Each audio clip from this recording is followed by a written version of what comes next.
Dans Décalage, notre invité nous donne sa lecture personnelle de l'adaptation d'un chef-d'œuvre de la littérature au cinéma. Ce soir, c'est Smaïn qui nous parle d'Oliver Twist, le chef-d'œuvre de Dickens, adapté par Roman Polanski au cinéma et qui vient de ressortir en vidéo chez Fox Pathé EuropaCorp. Oliver Twist se passe dans l'Angleterre victorienne, l'histoire d'un gamin dans un orphelinat sordide dont il va finir par s'échapper pour rejoindre Londres où il va être recueilli par une bande de voleurs dans une espèce de cour des miracles. Smaïn est en tournée en France en ce moment avec son spectacle Rebelote que vous pouvez retrouver en DVD. Smaïn est né de père et de mère inconnus en Algérie à Constantine en 1958. Il sera recueilli par une famille d'origine algérienne qui disparaîtra et le laissera de nouveau orphelin. C'est au musée de l'assistance publique, dans la salle dite des enfants trouvés, que Smaïn nous dit en quoi son destin a complètement différé de celui d'Oliver Twist. Lui, recueilli par une famille aimante et soutenu par l'assistance publique, malgré tout, a vécu une enfance heureuse. Pourtant, sous le rire, on sent poindre l'émotion et même le chagrin.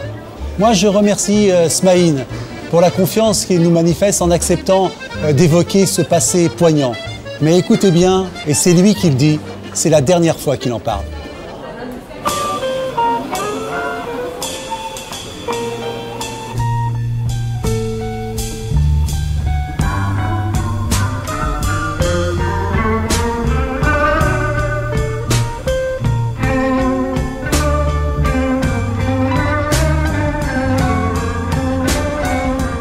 Oliver Twist de Charles Dickens, aussi film de Roman Polanski.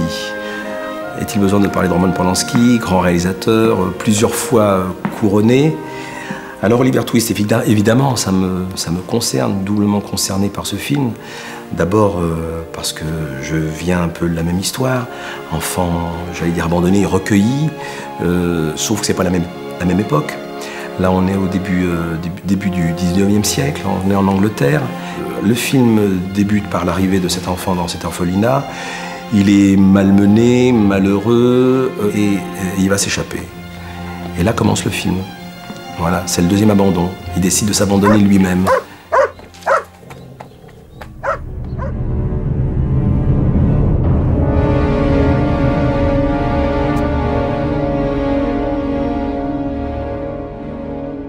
Il marche à pied jusqu'à Londres et il va connaître un monde de racailles. La racaille de l'époque. C'est lui, Fagin, mon nouvel ami, Oliver Twist. Ah, bien, Oliver Twist. J'espère avoir l'honneur de faire plus ample connaissance.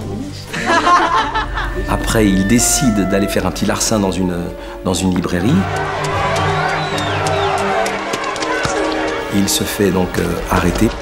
Et Brownlow, qui est en fin de compte la bonne conscience, le père adoptant, le père adoptif, décide de ne pas porter plainte et va donc s'attacher à cet enfant et va l'emmener vers un autre horizon un peu plus paisible. Vous allez me renvoyer, monsieur? Non, mon cher enfant. Ne crains rien, je ne t'abandonnerai pas. C'est Bill, qui en fin de compte est le méchant de la bande, quoi, qui décide d'aller piller la maison de Monsieur Brownlow, son père adoptif. Et là, ça se passe très très mal. Des coups de feu, et Oliver est blessé.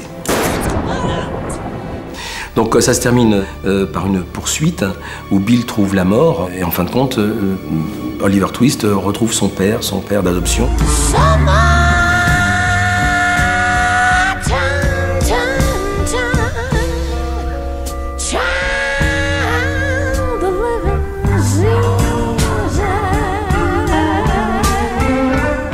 Aujourd'hui, mon regard sur l'assistance publique, sur ce que j'ai pu vivre dans mon enfance, était totalement à l'opposé. Voilà. La vision de l'enfant abandonné, orphelin, que l'on tape, soumis, certes, ça a dû certainement exister. Pour ce que j'ai vécu, non. Pour ce que j'ai vécu, autour de moi, j'avais énormément d'attaches, j'avais énormément, pratiquement des gens qui m'ont entouré, qui m'ont apporté ce qui nous manquait. Voilà, donc c'est une manière de saluer aussi peut-être l'assistance publique. Un enfant est abandonné à partir du moment où on l'abandonne, c'est-à-dire où on le laisse. Moi, c'est pas mon cas. Moi, j'ai été un enfant recueilli. Donc, j'ai eu la chance, cette chance unique, d'une mère qui n'a plus désiré son enfant et qui a décidé de se le faire recueillir par l'assistance publique. Voilà.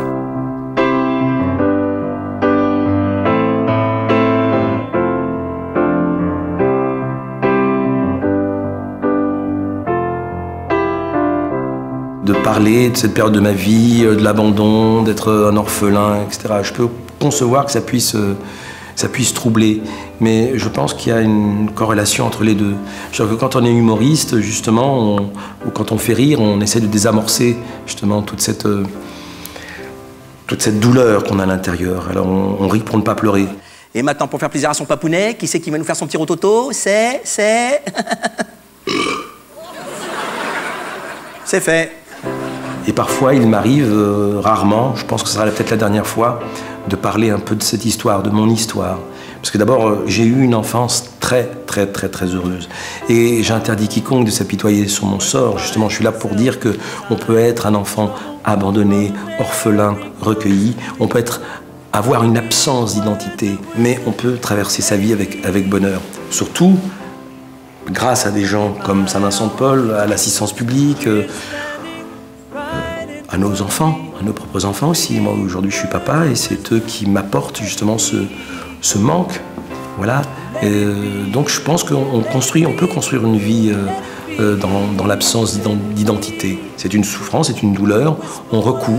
J'ai la chance, par mon métier, de pouvoir recoudre cette absence en trouvant dans le regard des autres, en trouvant dans le public une forme de reconnaissance. Ce qui est en fin de compte essentiel. Vous savez, il y a les acteurs qui sont acteurs pour être acteurs. Puis il y a les gens qui sont acteurs, comédiens, et qui font l'intéressant, ce qui est mon cas, pour essayer de retricoter sa vie. Au fait, je parle comme ça, je me mets en colère, mais... Il y a un truc que je voulais te dire. Malgré tout, sache que malgré tout, je t'aime.